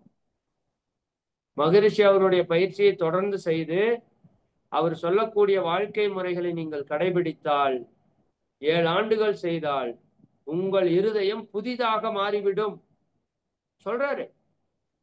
நான் வாய்ப்பு இருந்தா நடுவில் அவரோட ஸ்பீச் கூட உங்களுக்கு ஒண்ணு ஏற்பாடு பண்ண முடிஞ்சா பண்றேன். சரிங்களா? அப்ப நீங்க கவனமா வச்சுக்கோங்க. இது ஏதோ சும்மா பயிற்சி இல்லை, உங்க உடம்புல இருக்கிற அத்தனை நோய்களையும் குணப்படுத்துற பயிற்சி, உங்க வாழ்க்கையில் இருக்கிற எல்லா சிக்கலையும் போக்கக்கூடிய பயிற்சி, உங்க மனதில் இருக்கிற அத்தனை குழப்பங்களுக்கும் தீர்வு கொடுக்கக்கூடிய ஒரு பயிற்சி. சரிங்களா? அதனால ரொம்ப தெளிவா சின்சியரா அட்டன் பண்ணுங்க, அதுக்காக சொல்றேன். அப்ப சொல்ற பயிற்சிகளை முறையாக சரியாக செய்துட்டு வாங்க. சார், இன்னொரு வழி ஏதாவது சொன்னீங்களே, பாவப்பதிவுகளை போக்குறதுக்கு 2 வழி. ஒண்ணு, பயிற்சி செஞ்சா பாவம் போகும். சரிங்களா? அப்ப இப்ப சரிதான், ஏன் பயிற்சி பண்ணணும்னு நிறைய பேர் உடல் ஆரோக்கியமா இருக்கிறதுக்கு பயிற்சி பண்ணணும், மன அமைதியா இருக்கிறதுக்கு பயிற்சி பண்ணுங்கிறாங்க. அது அது முக்கியம் இல்ல. உன்னோட கர்மாவை இல்லாம பண்ணணும். அதுதான் முக்கிய காரணம். சரி, ரெண்டாவது விஷயம் என்னன்னா, யாருக்கு துன்பத்தை கொடுத்து பாவத்தை சம்பாதிச்சனோ, யாரோ ஒருத்தருக்கு நல்லது செஞ்சு என்னுடைய பாவத்தை போக்கிக் கொள்ளலாம். அதுக்கு பேர் தான் தொண்டு, சேவை, தானம், தர்மம் என்றெல்லாம் சொல்றீங்கல்ல. அவையார் சொன்னாருன்னு சொன்னேன்ல, அரிது அரிது மானிடராய் பிறத்தல் அரிதுல கடைசி அரிது என்ன? தானமும் தவமும் தான் செய்தல் அரிது. தானம், தவம், சரிங்களா? புண்ணியம் எப்ப கிடைக்கும்? தானம் செய்யும் போது புண்ணியம் கிடைக்கும். புண்ணியம் என்ன பண்ணும்? பாவத்தை அழிக்கும். பாவத்தை அழிக்கும். அப்போ நாம தெரிஞ்சோ தெரியாமலே எத்தனையோ பேருக்கு கெடுதல் பண்ணியிருக்கிறோம், இல்லைன்னு சொல்ல முடியாது. நமக்கோ பிறருக்கோ துன்பத்தை கொடுத்திருக்கிறோம். அப்ப அதை போக்குறதுக்கான வழி என்ன? நீங்க எவ்வளவு பேருக்கு நல்லது செய்ய முடியுமோ செய்யுங்க. உடல் நல்லா இருந்தா உடலால செய்யுங்க. மனசு நல்லா இருந்தா மனதால செய்யுங்க. அறிவு நல்லா இருந்தா அறிவால செய்யுங்க. பொருள்ல நீங்க வளமா இருந்தா பொருளால செய்யுங்க. உங்ககிட்ட எது இருக்கோ அதை பிறருக்கு கொடுங்க, இல்லாதவங்களுக்கு கொடுங்க. சரிங்களா? அதுக்கு பேர் தான் தானம், தர்மம், தொண்டு, ஈகை, சேவை. சரிங்களா? சம்பாரிச்சதெல்லாம் இருக்கிறதெல்லாம் தனக்காகவே வைத்துக்கொண்டா வாழ்க்கை என்பது நரகமாகிவிடும், இல்லையா? அப்ப இறைவன் எனக்கு எதுக்கு உடலை கொடுத்திருக்கிறான்? இந்த மக்களுக்கு ஏதாவது செய்யுங்கிறதுக்காக தான் கொடுத்திருக்கிறான். இதை வைத்துக்கொண்டு நானே யாருக்கு எதுவும் செய்யாம இருந்தேன்னா அது பாவம். மகரிஷி எதுக்கு இந்த பயிற்சி சொல்லி கொடுக்குறாங்க? யோசிச்சு பாருங்க. இன்னைக்கு நான் போட்டிருக்கிற இந்த துணி யாரோ எனக்காக செஞ்சு கொடுத்தது, சரியா? நான் பயன்படுத்துற செல்போன் யாரோ செஞ்சு கொடுத்தது. நான் சாப்பிட்ற சாப்பாடு யாரோ விளைவிச்சது. உலகத்துல பல பேர் எனக்காக உழைக்கிறார்கள். அவர்களுக்காக நான் ஏதாவது செய்யணுமா வேண்டாமா? சரிங்களா? அதனாலதான் ஈகை என்பது ரொம்ப முக்கியம். எல்லா மதங்கள்லையும் சொல்லியிருப்பாங்க, பிறருக்கு கொடுத்து உதவுங்கள். அன்னதானம் கொடுக்கலாம், வஸ்திர தானம் கொடுக்கலாம், பொருள் செல்வ தானம் கொடுக்கலாம். அது எல்லாவற்றிலும் விட ரொம்ப உயர்ந்த தானம் அறிவு தானம். அறிவு தானம். இன்னைக்கு இருக்கிற மக்களுக்கு என்ன வேணும்? அறிவுதான் வேண்டும். தன்னை பற்றிய அறிவு, தன்னுடைய உடல் உயிர் மனம் பற்றிய அறிவு, வாழ்க்கையை பற்றிய அறிவு, குடும்பத்தை பற்றிய அறிவு தான் இன்னைக்கு இல்லை. அதனாலதான் மகரிஷி அறிவு திருக்கோவில் என்று பெயர் வச்சு எல்லாருக்கும் அறிவை கொடுக்கிறார். இப்ப நான் என்ன தானம் பண்ணிட்டு இருக்கேன்? உங்களுக்கு அறிவு தானம் கொடுத்து கொண்டிருக்கிறேன். நான் ஒரு கருவி, மகான்கள் என் மூலமா கொடுத்துட்டு இருக்காங்க. சரிங்களா? நீங்கள் இந்த அறிவை பெற்று எல்லாருக்கும் சொல்லுங்க. நம்மை போல எவ்வளவு பேர் கஷ்டப்படுறவங்க இருக்காங்க. அவங்க எல்லாரையும் நல்லா வச்சுக்க வேண்டியது நம்முடைய பொறுப்பு. மறுபடியும் மனசுல வச்சுக்கோங்க, இது என்னுடைய பொறுப்பு. இந்த பயிற்சி நடத்த வேண்டியது என்னுடைய கடமை. சரிங்களா? ஏன்னா எனக்கு மகான் கொடுத்தாங்க, நான் நல்லா இருக்கிறேன், என் குடும்பம் நல்லா இருக்குது. புரியுதா இல்லைங்களா? சந்தோஷமா இருக்கிறோம். அப்ப இந்த பயிற்சி எல்லாரும் கொடுக்க வேண்டியது யாரோட பொறுப்பு? என்னுடைய பொறுப்பு. அப்படி உங்களுக்கு தெரிஞ்சவங்களுக்கு எல்லாம் கொடுக்க வேண்டியது யாரோட பொறுப்பு? உங்களோட பொறுப்பு. சரிங்களா? அதெல்லாம் பின்னாடி எப்படி நல்லா சொல்றோம். இதுலயே நீங்க ஆசிரியராகி சேவை செய்யக்கூட முடியும். சரி, அந்த விதத்துல நம்முடைய பாவ பதிவுகளை போக்குறதுக்கான 2 வழி. ஒன்று, பயிற்சி செய்ய வேண்டும். இனிமேல் பயிற்சி செய்வீங்களா? கரெக்டா? அடுத்த வகுப்புல இருந்து உங்களுக்கு பயிற்சி ஆரம்பிச்சிடும். சின்ன சின்ன பயிற்சி தான், பட் தொடர்ந்து சரியா முறையா செஞ்சுட்டு வரணும்.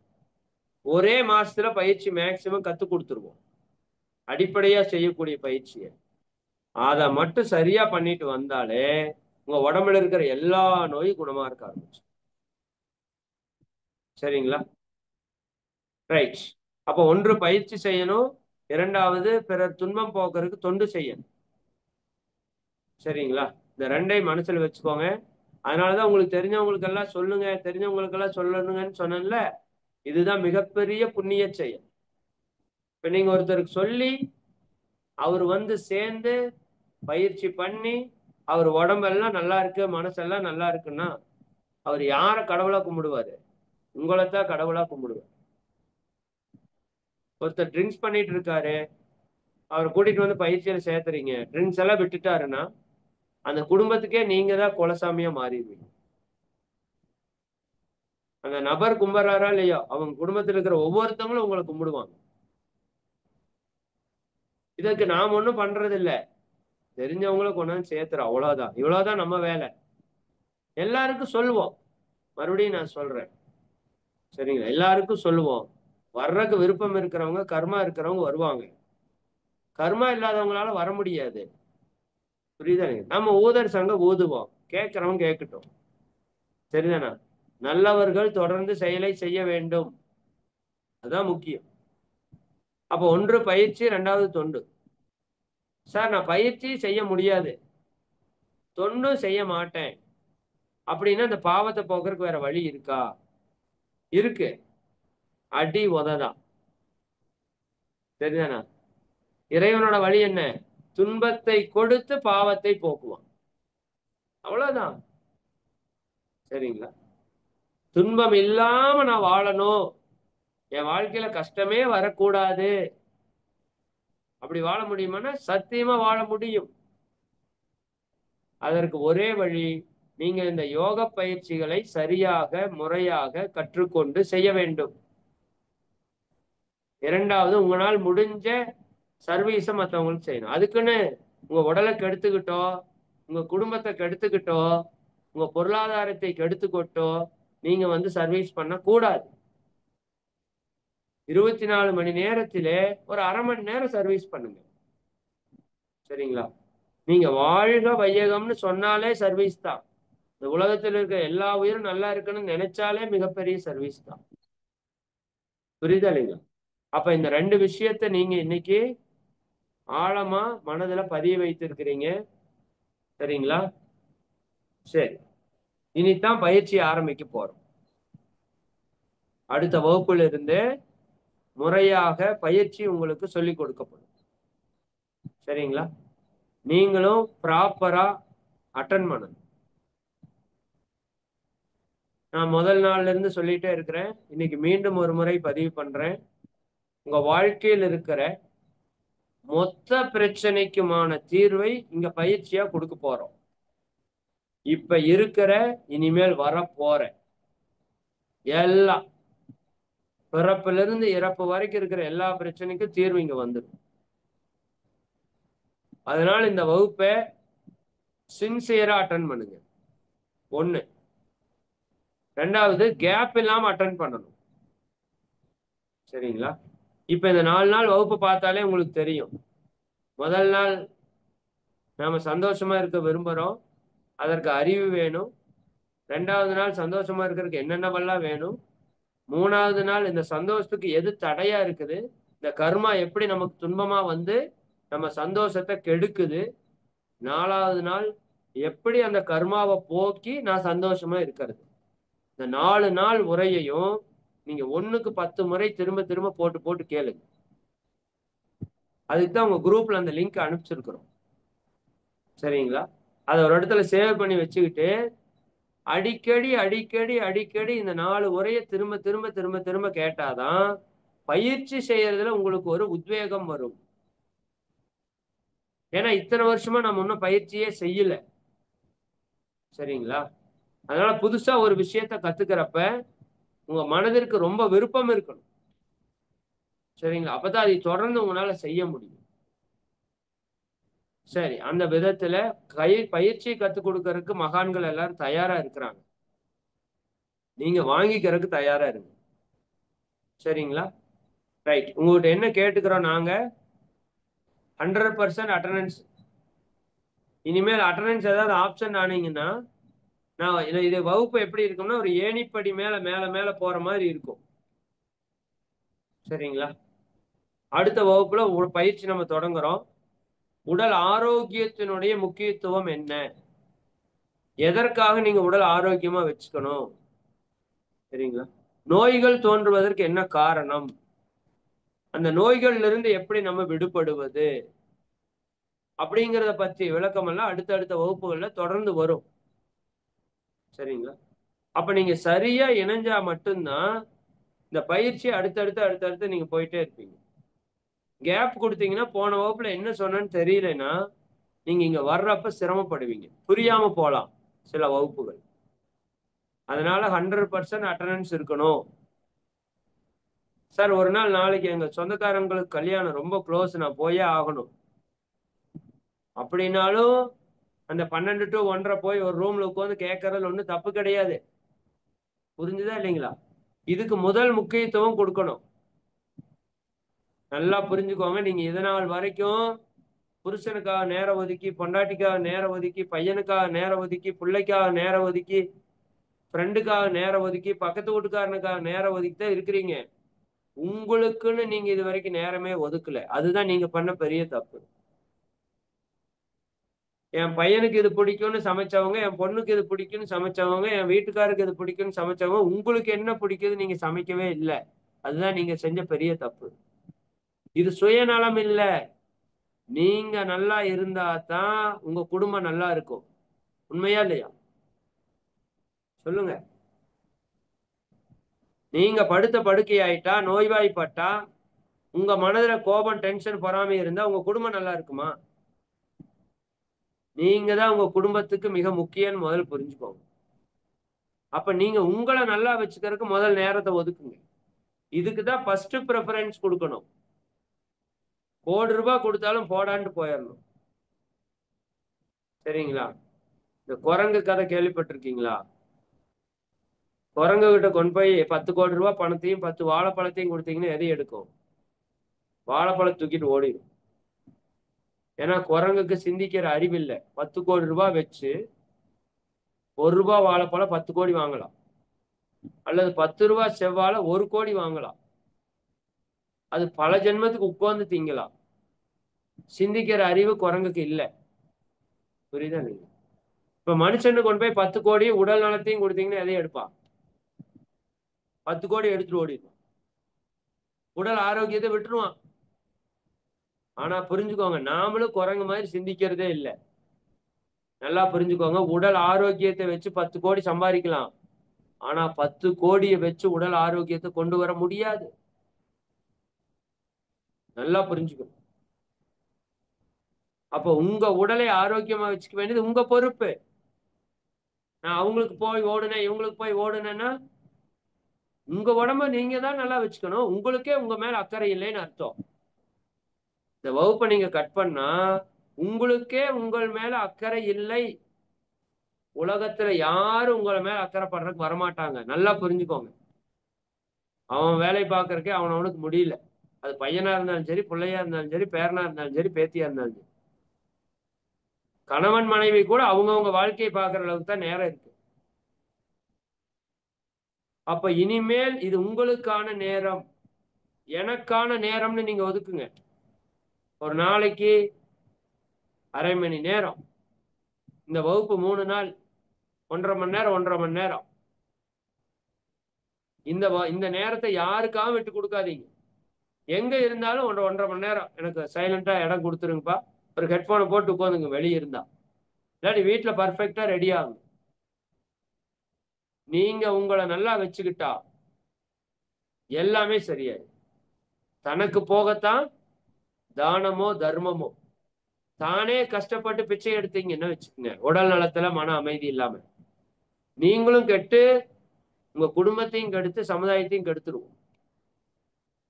அப்ப உங்களுக்கான நேரம் ஒதுக்குறதுக்கு ஆரம்பிச்சிட்டீங்களா? ஓகே. அப்ப அடுத்த வகுப்பு நமக்கு செவ்வாய்க்கிழமை இருக்கு. சரிங்களா? அந்த வகுப்புல இருந்து உங்களுக்கு பிராக்டிஸ் ப்ராப்பரா ஸ்டார்ட் ஆயிரும். 100% அட்டெண்டன்ஸ் சொல்லியிருக்கிறேன். 100% டைம் மேனேஜ்மெண்ட்டோட வாங்க. இன்னைக்கு மேக்சிமம் மெம்பர்கள் வந்துட்டீங்க 12 மணிங்கிறப்போ. 11:50 55ங்கிறப்ப எல்லாரும் வந்துடணும். சரிங்களா? அடுத்த வகுப்புல இருந்து ஜூம் 300 பேர் ஆனால் ஆயிரும். பை சான்ஸ் சொல்ல முடியல. 300 பேர் ஆயிடுச்சுன்னா 300 பேருக்கு மேல ஜூம் ஃபுல்லா ஆயிடுச்சுன்னா நீங்க என்ன பண்ணணும், யூடியூப் லிங்க் இருக்குல்ல, அதை டச் பண்ணி வந்துருங்க. ரெண்டுலயும் ஒரே வகுப்பு தான் நடக்கும். சரியா? ஒரே நேரத்துல தான் நடக்கும். அதை பத்தி கவலைப்பட வேண்டாம். அதே மாதிரி இப்ப கொடுக்குற லிங்க மறுபடியும் மீண்டும் மீண்டும் ஒவ்வொரு முறை சும்மா இருக்கிறப்பெல்லாம் போட்டு போட்டு கேளுங்க. ஒரு முறை கேட்டாவே கேட்டதுக்கு நல்லா தான் இருந்தது, புரிஞ்ச மாதிரி தான் தெரியும். பட் திரும்ப திரும்ப கேட்கும் போதுதான் இன்னும் ஆழமான விஷயங்கள் உங்களுக்குள்ள போய் பதியும். சரிங்களா? அடுத்த வகுப்பு ஏன் 12க்கு வச்சிருக்கிறோம்னா யோகா சொல்லி கொடுக்கணும்.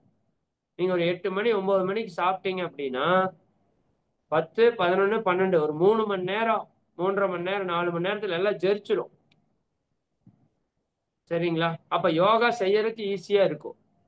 அதனாலதான் டைம் இந்த டைம்ல வச்சிருக்கிறோம். அடுத்த வகுப்பு வர்றப்ப ஒரு 8ல இருந்து 9க்குள்ள சாப்பாடு காலையில டிஃபனை முடிச்சிருங்க. அப்பதான் 12 மணி 1 மணிங்கிறப்ப வயிறு நல்லா காலியா இருக்கும். நான் பயிற்சி சொல்லி கொடுக்கறத உங்களால செய்ய முடியும். சரிங்களா? பயிற்சிக்கு ட்ரெஸ் கோட் எல்லாம் ஒன்றும் பெருசா தேவையில்லை. சாரி கட்டிட்டே பண்ண முடியும், வேஷ்டி கட்டிட்டே பண்ண முடியும். சரிங்களா? ரிலாக்ஸா நார்மலா உங்களோட உடையிலேயே வந்துக்கலாம். சரிங்களா? ரைட். உங்களுக்கு இந்த 2 நாள்ல ஒரு குரூப் பிரிச்சு ஒரு 20 பேருக்கு ஒவ்வொரு குரூப்பா கிரியேட் பண்ணி கொடுத்துருவோம். அல்லது 100 பேருக்கு ஒரு குரூப்பா இருக்கும். இப்ப நீங்க ஒரு 1200 பேர் இது வரைக்கும் இணைஞ்சிருக்கீங்க. 100 பேருக்கு ஒவ்வொரு குரூப்பா 12 குரூப் பிரிச்சிருவாங்க. அதுல ஒண்ணு அகத்தியர், ஒண்ணு திருமூலர், ஒண்ணு இடைக்காடார், சரி, ஒண்ணு வள்ளலார், ஒண்ணு வள்ளுவர்னு சொல்லி இந்த சித்தர்களோட பேர் வச்சிருப்பாங்க. உங்களுக்கு எந்த குரூப் சொல்றாங்களோ அந்த குரூப் பேரை எழுதி வச்சுக்கோங்க. அதே மாதிரி உங்களுக்கு ஒரு சீரியல் நம்பர் கொடுப்பாங்க. சரிங்களா? சீரியல் நம்பர் கொடுப்பாங்க. ஏஒய்பி ஏஒய்பி. சரிங்களா? ஏஒய்பி போட்டு 04 அப்படின்னு போட்டுட்டு ஏஒய்பி 04 அப்படின்னு போட்டுட்டு 001 அப்படின்னு கொடுப்பாங்க ஃபர்ஸ்ட் ஆளுக்கு, 002 ரெண்டாவது ஆளுக்கு. இப்ப நீங்க 1200 பேர்னா ஏஒய்பி 04 1200 1200 அப்படி கொடுப்பாங்க. சரிங்களா? அந்த நம்பரை சேவ் பண்ணி வச்சுக்கோங்க. ஏஒய்பி 04 ஆனந்த யோகா பயிற்சி 04னா 4வது பேட்ச். நீங்க இது வரைக்கும் 3 பேட்ச் முடிச்சா நீங்க 4வது பேட்ச். ஏஒய்பி 04 அப்படிங்கிறது உங்க பேட்ச் நம்பர். அதுக்கப்புறம் உங்களோட சீரியல் நம்பர். சரிங்களா? 0001 0002 0003 இப்படி 100 200 300 1200 வரைக்கும் கொடுப்பாங்க. அந்த நம்பரை பதிவு பண்ணி வச்சுக்கோங்க. அதுதான் உங்களோட ஐடி நம்பர். சரிங்களா? அதே மாதிரி உங்களுக்கு ஒரு குரூப் பேர் சொல்லுவாங்க. அகத்தியர் குழு, திருமூலர் குழு, அப்படி ஏதோ ஒரு பேர் சொல்லுவாங்க. அந்த குரூப்பையும் நீங்க சேவ் பண்ணி வச்சுக்கோங்க. சரிங்களா? உங்களுக்குன்னு ஒரு இன்சார்ஜ் வந்து உங்களுக்கு கைடு பண்ணுவாங்க. உங்களுக்கு ஏதாவது ஹெல்ப் வேணும்னா சொல்றது, இந்த வீடியோ ஆடியோல இருந்து எல்லா ஹெல்ப்புமே அவங்க பண்ணுவாங்க. அவங்க உங்களோட சீனியர்ஸ். உங்களை மாதிரி பயிற்சி எடுத்து இப்போ 1 வருஷம் பயிற்சி முடிச்சு சூப்பரா பயிற்சி பண்ணிட்டு இருக்கிறவங்க. சரிங்களா? அவங்க உங்களுக்கு கைடு பண்ணுவாங்க. உங்களுக்கு என்ன ஹெல்ப்னாலும் நீங்க அவங்கள்ட்ட கேட்டு தெளிவு பெற்றுக்கொள்ளலாம். சரிங்களா? ஒரு 21 விதிகள் உங்களுக்கு குரூப்ல ஷேர் பண்ணியிருப்போம். அதை 1க்கு 2 முறை படிச்சு பார்த்து ஒரு நோட்ல இருந்தா எழுதி வச்சுக்கோங்க. 90% அட்டண்டன்ஸ் இருந்தா மட்டும்தான் சர்டிபிகேட் கிடைக்கும். உங்களோட அட்டண்டன்ஸ் எல்லாம் இங்க வாட்ச் பண்ணிட்டு இருப்பாங்க. உங்க குரூப் லீடர்ஸ் எல்லாம் வாட்ச் பண்ணுவாங்க. சரிங்களா? அதுக்கு என்ன பண்ணணும்னாலும் அவங்க சொல்லுவாங்க. நீங்க அதுல தெளிவா உங்களோட வாட்ஸ்அப்ல மெசேஜ் வந்து நீங்க பண்ணிட்டே வரணும். சரிங்களா? கிளியரா? ரொம்ப சிம்பிள். நல்லா சிறப்பா பண்ணுங்க. சரிங்களா? இனி யாருக்கு புதிய நபர்களுக்கு சொல்ல வேண்டாம், போதும். ஏன்னா இனி புதுசா சொன்னீங்கன்னா அவங்க மறுபடியும் இந்த 4 வகுப்புக்கு அப்புறம் 5 6 வகுப்பெல்லாம் கேட்கறதெல்லாம் கஷ்டம். இப்போட நம்ம அதையும் நிறைவு பண்ணிக்கிறோம். இப்ப வரைக்கும் அந்த லிங்க்ல வந்தவங்க எல்லாரையுமே நாங்க குரூப்ல ஆட் பண்ணிடுவோம். இனிமேல் புதிய நபர்களை இணைக்க வேண்டாம். நீ அடுத்த வருஷம் பார்த்துக்கலாம், இல்ல 6 மாசம் கழிச்சு புதுசா ஸ்டார்ட் பண்றப்ப பார்த்துக்கலாம். சரி, மிக்க மகிழ்ச்சி. காலம் கருதி நிறைவு செய்வோம். அடுத்த வகுப்பு முடியும் போது உங்களுக்கு ஏதாவது டவுட் இருந்தா கேட்டுக்கலாம். அல்லது இன்னைக்கே இந்த வகுப்பு முடிஞ்சதுக்கு அப்புறம் ஒரு 10 நிமிஷம் 5 நிமிஷம் உங்களுக்கு ஏதாவது டவுட் இருந்தா இந்த ஜூம்லயே நீங்க ஹேண்ட் ரைஸ் பண்ணி கேட்கலாம், அல்லது ஜூம்ல சேட்ல டைப் பண்ணி கேட்கலாம். சரிங்களா? அது ஏதாவது தேவை இருந்தா பயன்படுத்தி கொள்ளுங்க. ஓகே, மிக்க மகிழ்ச்சி. இந்த 2 நாட்கள் கேப் இருக்கு. இந்த 4 வீடியோவை 1க்கு 2 முறை தொடர்ந்து பாருங்க. பார்த்து இதுல சொன்ன விஷயங்களை எல்லாம் குறிப்பெடுத்துக்கோங்க. அடுத்த வகுப்புல இருந்து பயிற்சி தொடங்க போறோம். பயிற்சியை சிறப்பா செய்யுங்க. இறையர்களும் குருவர்களும் உங்களுக்கும் உங்கள் அன்பு குடும்பத்திற்கும் என்றென்றும் துணை நின்று உங்க வாழ்க்கையில எல்லா வளங்களையும் செல்வங்களையும் பெற்று சிறப்பாக வாழ அருள் புரியட்டும் என்று கூறி, அருட்பேராற்றல் கருணையினால் நீங்களும் உங்கள் அன்பு குடும்ப உறுப்பினர்கள் அனைவரும், இந்த நிகழ்விற்காக அருள் தொண்டாற்றிய அன்பர்கள் அனைவரும், இன்னும் இந்த உலக உயிர்கள் பிரபஞ்ச உயிர்கள் அனைத்தும் உடல் நலம் நீலாயுள் நிறை செல்வம் உயர்ப்புகள் மெய்ஞானம் ஓங்கி இறை உணர்வு அறநெறி கல்வி தனம் தானியம் இளமை வலிவு துணிவு நன்மக்கட்பேர் அறிவில் உயர்ந்தோர் நட்பு அன்புடைமை அகத்தவம் அழகு புகழ் மனித மதிப்புணர்ந்து ஒழுகும் பண்பு பொறையுடைமை எனும் பேரு 16 பெற்று பெருவாழ்வு வாழ்க. வாழ்க வளமுடன், வாழ்க வளமுடன், வாழ்க வளம், வாழ்க வளமுடன். நண்பர்களே, மிக்க மகிழ்ச்சி. இப்போ என்னுடைய உரை முடிச்சதுக்கு அப்புறம் இந்த வாழ்த்து சொன்னா நான் முடிச்சுட்டேன்னு அர்த்தம். சரிங்களா? இது முடிச்சதுக்கு அப்புறம் ஒரு ஆசிரியர் இந்த உரையை பற்றி ஒரு சின்ன குறிப்பு சொல்லி என்னை வாழ்த்துவாங்க, ஒரு 2 நிமிஷம். சரிங்களா? அதுக்கப்புறம் ஏதாவது அறிவிப்புகள் இருந்தா சொல்லுவாங்க. அதுக்கப்புறம் உலக நல வாழ்த்து பாடுவாங்க. அந்த உலக நல வாழ்த்து பாடினதுக்கு அப்புறம் நீங்க நிறைவு பண்ணிக்கலாம். சரிங்களா? ரெகுலரா இதுதான் ஃபார்மேட்டா இருக்கும். இப்போ ஆரம்பத்துல வகுப்பு இருக்கிறது காரணத்தினால உங்களுக்கு ஒரு 5 நிமிஷம் 10 நிமிஷம் முன்ன பின்ன ஆகும். சரிங்களா? அடுத்த வகுப்புல இருந்தாலும் நான் 1:30க்கு நான் ஷார்ப்பா நான் முடிச்சிருவேன். அதுக்கப்புறம் ஒரு 5 நிமிஷத்துக்குள்ள இவங்க பாட்டு பாடி அறிவிப்பு சொல்றதெல்லாம் சொல்லி முடிச்சிருவாங்க. சரிங்களா? இந்த ஈவினிங் டைம்ல 6:30 to 7:30 1 மணி நேரம் சிந்தனை உரை டெய்லியுமே நடக்கும், ஞாயிற்றுக்கிழமை தவிர. சரிங்களா? அதுல வாய்ப்பு இருக்குது, விருப்பம் இருக்குதுன்னா நீங்க வந்து கலந்துக்கலாம். அது கட்டாயம் அல்ல, அதுவும் ஃப்ரீயா தான் நடத்துறோம். அதுக்கும் இதே லிங்க் தான். ரெகுலரா சாயங்காலம் நீங்க ஃப்ரீயா இருந்தா அந்த வகுப்பை அட்டன் பண்ணா இன்னும் நிறைய அறிவை நீங்க பெருக்கிக் கொள்ள முடியும். உங்க உடலையும் மனதையும் நீங்க நல்லா வச்சுக்கலாம். சரிங்களா? இன்னைக்கு ரொம்ப ஒரு சிறப்பான ஒரு சிந்தனை இன்னைக்கு மாலையில நடக்க இருக்குது. ஒரு மருத்துவர் வந்து பேச போறாரு.